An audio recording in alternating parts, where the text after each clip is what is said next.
నమస్తే, welcome to విభావని nature. తమిళలో చూశారు కదా స్మార్ట్ వర్క్ అని.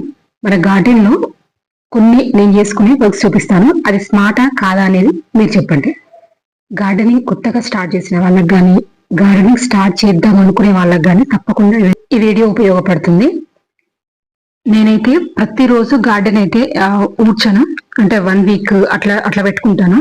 కాకపోతే నాలాంటి వాళ్ళు అంటే 5 days కి 1 వీక్ కి అలా ఊడ్చుకుంటారు కదా, వాళ్ళకు ఒక టిప్ ఏంటంటే మనలాంటి వాళ్ళకి మనం పైకి రాగానే ఈ ఎండిపోయిన ఆకులు కానీ ఈ మట్టి కానీ మన కార్నర్స్ చెక్ చేసుకుంటే అక్కడికి వచ్చేస్తాయి అన్నట్టు గాలికి. అవన్నీ కూడా తీసేసుకోవాలి. అప్పుడు మనకి ఏంటంటే మళ్ళీ గాలి వచ్చినప్పుడు మళ్ళీ మిద్దంతా స్ప్రెడ్ కాకుండా ఉంటది. అట్లనే వర్షం వచ్చినా కూడా తోటంతా ఇట్లా క్లమ్జీగా లేకుండా కొంచెం నీట్ గా అనిపిస్తుంది. అంటే బెటర్ కదా, మనం మొత్తం ఊడ్చకపోయినా కూడా ఇట్లా చేసుకోవడం వల్ల కొంతవరకు నీట్ గా అనిపిస్తుంది. ఈ చెత్త అంతా తీసుకుపోయి మనం ఒక కుండీలో కానీ ఒక డబ్బాలో కానీ వేసుకుని దాని మీద మట్టి వేసుకుంటే మనకు మట్టి తక్కువ పడుతుంది, కుండీ అనేది లైట్ వెయిట్ అవుతుంది. ఇది నెంబర్ 1. ఇది ఫస్ట్ పాయింట్. సెకండ్ వచ్చేసి మనము డీప్ క్లీనింగ్ పెట్టుకుంటాం కదా, అంటే 15 days కానీ 1 month కానీ మొత్తం ఊడ్చుకోవాలి కదా కంపల్సరీగా గార్డెన్. అప్పుడు మనం ఎంత ఊడ్చినా కూడా ఆ ఇటుకల దగ్గర కానీ స్టాండ్స్ దగ్గర కానీ ఎంతో కొంత మట్టి అట్లానే ఉండిపోతుంది. అట్లా వర్షాకాలంలో మట్టి ఉండిపోవడం వల్ల మొన్న నాకు వచ్చిన వర్షాలకి ఆ ఇటుకకి ఆ మట్టికి మధ్యలో పులిచింతాకు వచ్చింది.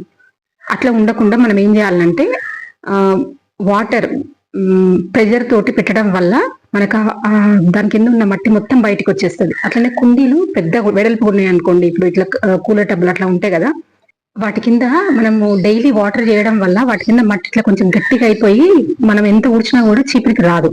అప్పుడు మనం ఇట్లా వాటర్ ని ఇట్లా ఫోర్స్ గా పెట్టడం వల్ల మట్టి అంతా బయటకు వచ్చేస్తుంది. అప్పుడు మనము మార్నింగ్ టైంలో ఇట్లాంటి పనులు చేసుకున్నాం అనుకోండి, మధ్యాహ్నం టైంలో మనకు ఎండ వస్తుంది కాబట్టి అదంతా వాటర్ అంతా వెళ్ళిపోయిన తర్వాత మనం ఈవినింగ్ టైంలో ఆ మట్టి అంతా క్లీన్ చేసుకోవచ్చు. ఈజీగా ఉంటుంది, మనకి వంగి ఊడ్చాల్సిన అవసరం లేదన్నట్టు. ఈ మట్టి అంతా బయటకు వచ్చేసింది కాబట్టి కొంచెం ఈజీగా మనము ఆ మట్టిని ఊడ్చేసుకోవచ్చు. చూసారా, ఇట్లా మొత్తం మట్టి బయటకు వచ్చేసింది కదా. నీళ్ళన్నీ ఆవిరైపోయిన తర్వాత ఆ మట్టిని మనము ఈవినింగ్ టైంలో ఊడ్చేసుకొని మనము కుండీలో వేసేసుకోవచ్చు. ఇట్లా రాలిపోయిన ఆకులు ఈ మట్టి ఇవన్నీ కూడా ఇట్లా బయటకు వచ్చేస్తే మంచిగా నీట్ గా అయిపోతుంది. ఆ కుండీల కింద కూడా నీట్ గా అయిపోతుంది. నాకు చాలా మంచిగా నచ్చుతుంది ఈ టిప్ అయితే. ముఖ్యంగా ఇటుకలు యూజ్ చేసే వాళ్ళు మాత్రం కంపల్సరీగా ఇట్లా చేసుకోవాల్సింది, అప్పుడైతేనే దాని కింద ఉన్న మట్టి పోతుంది. నా గార్డెన్ లో అయితే పిట్టలకు లోటు లేదు. కనీసం ఒక్కటైనా తిందామంటే అసలు ఉంచనే ఉంచు. చూడండి ఎట్లా తినేసినాయో పిట్టలు. నెక్స్ట్ థర్డ్ వన్ వచ్చేసి పండిన ఆకులు అస్సలు ఉంచదు చెట్టు మీద, ఎప్పటికప్పుడు తీసేసుకోవడమే. ఇంతకన్నా బెస్ట్ ఇంకోటి ఉండదు. ఎప్పటికప్పుడు తీసేసుకొని ఆ కంపోస్ట్ బిన్లో వేసుకుంటే మనకి ఇది రాలి మళ్ళీ ఫ్లోర్ మీద పడి అవన్నీ మళ్ళీ ఊడ్చడం ఇదంతా ఏది ఉండదు, నీట్ గా ఉంటది ఫ్లోర్ కూడా. ఇది అన్నట్టు third point. Next fourth point వచ్చేసి మనకి ఆకుల వెనకాల నుంచి చూసారా, ఇక్కడ కనిపిస్తుంది కదా మీకు చిన్న చిన్న పురుగుల్లాగా చిన్న చిన్న ఇట్లా పేలులాగా ఉంటాయి అన్నట్టు. అది నీమ్ ఆయిల్ కొడదాము, వాటర్ స్ప్రే చేద్దాము అని ఏమీ ఆలోచించకుండా ఎక్కువ ఎఫెక్ట్ అయిన వాటిని తీసి పడేయడమే మంచిది. ఇంకా దాన్ని తర్వాత నుంచి సాయంత్రం కొడతా అట్లంటే కాదు, అవి తీసేయండి. కొంచెం తక్కువ ఎఫెక్ట్ ఉన్నాయి మాత్రం ఉంచి మనం నీమ్ ఆయిల్ అట్లా స్ప్రే చేసుకోవచ్చు. నెక్స్ట్ ఫిఫ్త్ వచ్చేసి ఈ తీగజాతి మొక్కలు ఉంటాయి కదా, దానికి నులి తీగలు ఉంటాయి కదా, అవి ఓన్లీ చెట్టుకు ఊతం ఇవ్వడానికే, చెట్టును సపోర్ట్ చేయడానికే ఉంటాయి. కాబట్టి మనం గనక ఆ తీగకి ఒక తాడుతో గాని దారంతో గాని సపోర్ట్ చేస్తే ఇక అంతగా అవసరం లేదు. అంటే మొత్తం తీసేయమని కాదు, 3 చోట ఒకటి తీసేయచ్చు. దానివల్ల మనకి మొక్కకి ఎనర్జీ వేస్ట్ కాకుండా ఉంటది. ఇదండి బీర చెట్టుకు కూడా, మనకి ఆనగ చెట్టుకు కూడా ఇవి చాలా స్ట్రాంగ్ గా ఉంటాయి. అంత అవసరం లేదు, కొన్ని కట్ చేసుకోవచ్చు. మనం దారంతో టై చేస్తాం కాబట్టి ఇది మనం కట్ చేసుకుంటే మొక్క కొంచెం ఎనర్జీ మిగులుతుంది. నెక్స్ట్ 6th వచ్చేసి మన గార్డెన్ లో పూల మొక్కలు పెంచుకోవడం. పూల మొక్కలు అంటే ఎక్కువ ఖర్చు పెట్టి పెంచుకోమనట్లేదు, తక్కువ బడ్జెట్ లో ఉన్నవి ఎంచుకోండి. కాకపోతే ఖచ్చితంగా పూల మొక్కలు పెట్టుకోవాలి. మన గార్డెన్ రూపురేఖలు మారిపోతాయి పూల మొక్కలు పెట్టుకుంటే. కళ్ళకి చూడడానికి ఆహ్లాదంగా ఉంటుంది. తూనీగలు వస్తాయి, హనీ బీస్ వస్తాయి, బటర్ఫ్లైస్ వస్తాయి, మన తోట అందంగా కనపడుతుంది. నేను కూడా ఫస్ట్ ఈ మొక్కల ప్లేస్ లో ఈ పచ్చిమిర్చి మొక్క పెట్టుకుంటే బెటర్ కదా అనిపించేది, కానీ పెట్టుకున్నాక అర్థమైంది దానికి దీనికి డిఫరెన్స్. ఏది లేకపోతే అట్లీస్ట్ ఆవగింజలైనా వేసుకోండి, ఆ పువ్వులు కూడా చాలా అందంగా ఉంటాయి. లేదంటే టేబుల్ రోజ్ ఒక 2 ఇంచుల కొమ్మ దొరికిన చాలు, ఇట్లా పెట్టుకుంటే అట్లా వచ్చేస్తుంది. దీనికోసం పెద్ద ఖర్చు చేయాల్సింది కూడా పని లేదు. చిన్న చిన్న grow bags, cool drink bottle అట్లా కూడా పెట్టుకోవచ్చు. మనకి తీసేసే కుండీలు ఉంటాయి కదా, పగిలిపోయిన కుండీలు, ఇట్లాంటి దాంట్లో మనము గార్డెన్ ఊడ్చిన చెత్త అట్లా వేసి చిన్న లేయర్ ఒక మట్టి వేసేసి పెట్టుకున్నా వస్తుంది. ఈ తొట్టి అట్లా తయారు చేసుకున్నది, ఇది మొత్తం పగిలిపోయింది.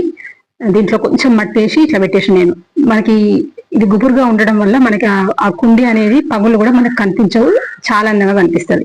ఇట్లా కూల్ డ్రింక్ డబ్బాల్లో కూడా పెట్టుకోవచ్చు, మంచిగా వస్తుంది. గార్డెనింగ్ కొత్తగా స్టార్ట్ చేసిన వాళ్ళు ఎవరైనా ఉంటే ఇట్లాంటి మొక్కలు ఒక 4-5 పెట్టుకోండి, తోట అందంగా కనిపిస్తుంది. ఒక 2-3 రకాలు కలిపి పెట్టుకుంటే చూడడానికి అందంగా అనిపిస్తుంది. నెక్స్ట్ 7th వచ్చేసి మనం పండ్ల మొక్కలు లేదంటే పెద్ద పెద్ద డ్రమ్ములు ఏవైనా కూడా ఈ బీమ్స్ మీద పెట్టుకోవడం మంచిది. ఎందుకంటే మనం పండ్ల మొక్కలు ఎప్పుడైనా కూడా ఎక్కువ అటు ఇటు మారవం కదా, చాలా హెవీగా ఉంటాయి కాబట్టి పెట్టుకునేటప్పుడే ప్లింత్ బీమ్స్ పెట్టుకుంటే ఏమైందంటే మనకు ఆ వెయిట్ అనేది మంచిగా మోస్తుంది. అంటే స్లాబ్ మీద పెట్టుకుంటే పడిపోతుందని కాదు, దాని మీద ఇది బెటర్. ఎప్పుడైతే మనకి పిల్లర్ ఉంటుందో ఆ పిల్లర్ కి ఆ 4 sides కి బీమ్స్ ఉంటాయి కాబట్టి మనం ఆ ప్లేస్ లో పెద్ద పెద్ద డ్రమ్ములు పెట్టుకుంటే బెటర్. చిన్న చిన్నవి పచ్చిమిర్చి, బెండ ఇలాంటి పూల కుండీలు ఏవైనా కూడా మామూలుగా ఎక్కడైనా పెట్టుకోవచ్చు. పెద్ద పెద్ద డ్రమ్ములు ఏమైనా పెట్టుకోవాలంటే మాత్రం ఖచ్చితంగా బీమ్స్ మీద పెట్టుకోవడం బెటర్. నెక్స్ట్ 8th పాయింట్ వచ్చేసి 2 పళ్ళ మొక్కలు పెట్టుకోండి, 1 మల్బరీ 2 ఫిగ్. ఎందుకు ఈ 2 అంటే ఈ 2 కొమ్మలతో ప్రొపగేట్ చేసుకోవచ్చు, సంవత్సరం మొత్తం మనకు షూటింగ్ వస్తుంది, దీనికి పెద్దగా పెస్ట్ రాదు, మొండి మొక్కలు చాలా ఈజీగా మెయింటైన్ చేయొచ్చు. కాబట్టి ఈ 2 మొక్కలు కంపల్సరీగా పెట్టుకోండి. పాయింట్ నెంబర్ 9, కొత్తగా గార్డెనింగ్ స్టార్ట్ చేసిన వాళ్ళు ఈ 2 పండ్ల మొక్కలతో పాటు ఒక 3 వెజిటేబుల్ మొక్కలు ఫస్ట్ పెట్టుకోవాల్సినది. పచ్చిమిర్చి చాలా ఈజీగా వస్తుంది అని చెప్పాను, ముడత తెగులు ఎక్కువనే వస్తుంది. కాకపోతే బయట ఘోరంగా ఎరువులు కొడుతున్నారు, మందులు కొడుతున్నారు కాబట్టి మనం పచ్చిమిర్చి కంపల్సరీ పెట్టుకోవాలి. టమాటా 1, వంకాయ 1, ఈ 3 మనం మెయింటైన్ చేయగలిగితే మన ఎక్కువ కూరగాయలు మనకు వచ్చినట్టు అనిపిస్తుంది అన్నట్టు. దీంట్లో చెర్రీ టమాటా కూడా చాలా బెటర్, గుత్తులుగా రాస్తుంది, చాలా బాగుంటుంది. మనం డైరెక్ట్ గా తినొచ్చు, వంటలో ఉపయోగించుకున్నా కానీ చాలా టేస్ట్ ఉంటుంది, పులుపు ఎక్కువ ఉంటుంది కాబట్టి చాలా బాగుంటుంది. నెంబర్ 10 వచ్చేసి మనం వాటర్ పోసినప్పుడు ఇట్లా పోయగానే వాటర్ అన్ని కిందికి వచ్చేస్తాయి. ఈ కుండీలో మట్టి చూస్తే ఇట్లా పైన తడిచినట్టు ఉంటుంది కానీ లోపల మొత్తం డ్రై ఉంటుంది. మీరు ఒకసారి ట్రై చేయండి, మొక్క వాడిపోతుంటది, నీళ్ళు పోసినట్టుగా కిందికి వచ్చేస్తాయి, పైన లేయర్ మాత్రం తడుస్తుంది. అప్పుడు ఒకసారి మనం కొంచెం ఒక 2 ఇంచులు తొంగి చూస్తే ఇట్లా మొత్తం డ్రై అయిపోయి ఉంటుంది మట్టి, పైన మొత్తం గట్టిగా అయ్యి ఇట్లా లోపల మొత్తం అట్లే ఉంటుంది. అప్పుడు మనం ఏం చేస్తామంటే మనం ఏదైనా పెట్టి కదిలియాలన్నా కూడా చాలా గట్టిగా అయిపోతుంది, అంటే రాయిలాగా అయిపోతుంది మట్టి. అట్లాంటప్పుడు ఓకే, అదే పనిగా గట్టి మీదనే కదిలియకుండా కొంచెం ఇట్లా హోల్స్ లాగా పెట్టేసి ఫుల్ గా నీళ్లు పోసి నెక్స్ట్ డే మనం కదిలించుకుంటే ఈజీగా వస్తుంది. ఇదిగోండి, ఇప్పుడు పైన మొత్తం మనకి వాటరే కనిపిస్తుంది కదా, ఒక 2 ఇంచుల లోపల తీస్తే మొత్తం డ్రై అయి ఉంటుంది చూడండి. ఇట్లా ఉన్న మట్టిని మెల్లగా ఇట్లా హోల్స్ లాగా చేసుకొని ఫుల్ గా వాటర్ పెట్టేసి వదిలేస్తే నెక్స్ట్ డేకి మనకు మంచిగా వస్తుంది. ఇది చూడండి ఒకసారి. ఇది ఎప్పుడు కూడా మన కుండీలోని మట్టి మనం చేతితో తీస్తే ఈజీగా రావాలి. గట్టిగా అయిందంటే ఖచ్చితంగా ఇట్లా హోల్స్ పెట్టుకొని వాటర్ పెట్టి వదిలేస్తే ఈజీగా ఉంటుంది. మట్టి రాయిలాగా అయిపోతుంది అని చెప్పేసి వదిలేయాల్సిన పని. ఇట్లా గట్టిగా ఉన్న కుండీని అప్పటిదప్పుడే కదిలించుకోవడం కన్నా ఇట్లా హోల్స్ పెట్టుకొని వాటర్ పెట్టుకొని నెక్స్ట్ డే కదిలించుకుంటే మనకి అంతగా కష్టపడాల్సిన అవసరం రాకుండా ఉంటుంది. పాయింట్ నెంబర్ 11, తులసి కోటలో ఒకటి పెట్టుకోండి, సపరేట్ గా కూడా ఒకటి పెట్టుకుంటే మనం గార్డెన్ లోకి వచ్చినప్పుడు ఒక 2-3 ఆకులను తింటే శరీరానికి చాలా మంచిది. పాయింట్ నెంబర్ 12, ఆకుకూరల విషయానికి వస్తే మీకు నచ్చిన ఆకుకూరలు, మీకు ఏదైతే మీ ఫ్యామిలీలో ఏ ఆకుకూర అయితే బాగా ఇష్టపడతారో అవన్నీ వేసుకోవచ్చు. ఎర్ర తోటకూర కానీ, పుదీనా, గోంగూర, చుక్కకూర, బచ్చలి, ఆవాకు, గల్జేరు, పొన్నగంటి, కరివేపాకు, గోంగూర, ఇలా మీకు నచ్చిన ఆకుకూరలు ఏవైనా పెట్టుకోవచ్చు, ఈజీగానే వస్తాయి. ఇది లాస్ట్ టిప్, ఇది నాకు 50% బెటర్ అనిపించింది. మామూలుగా ఈ టబ్స్లలో మనం మట్టి ఫిల్ చేసిన తర్వాత డైరెక్ట్ గా ఎత్తకుండా, అంటే ఆ కుండీ కొంచెం హెవీగా ఉంది అనుకోండి, అప్పుడు ఇట్లాంటి చెక్క ముక్క మీద కొంచెం దాని మీద పెట్టేసి ఇట్లా జరుపుకుంటూ వెళ్తే మనకి బరుగు అనేది 100% మన మీద పడదు, 50% ఈ చెక్క మీద ఉంటది కాబట్టి మనం ఈజీగా ఈ స్టాండ్ మీదకి ఎక్కించవచ్చు. మన చిన్న స్టాండ్ అయితే చాలా ఈజీగా ఎక్కించవచ్చు, పెద్ద స్టాండ్ అయితే ఇట్లా మనం చెక్క యూజ్ చేయడం వల్ల పూర్తి బరువు మన మీద పడకుండా ఉంటది. కాకపోతే మనం ఇట్లా చేసినప్పుడు గోడ సపోర్ట్ ఉండాలి. గోడ సపోర్ట్ ఉంటే ఏంటంటే స్టాండ్ జరగకుండా ఉంటది, అప్పుడు ఈజీగా మనం దాని మీదకి ఎక్కించవచ్చు. నేను ఈజీగా చేసుకునే పనులు కొన్ని మీకు చెప్పినాను. మీరు మీ గార్డెన్ లో ఇంతకన్నా ఈజీగా గానీ ఇలాంటి పనులు ఇంకేమైనా చేసుకున్నా తప్పకుండా నాకు కమెంట్ బాక్స్ లో కమెంట్ చేయండి. ఇది ఈ రోజు వీడియో బాగుంటే తప్పకుండా లైక్ చేయండి, షేర్ చేయండి, సబ్స్క్రైబ్ చేసుకోండి. సెలవు.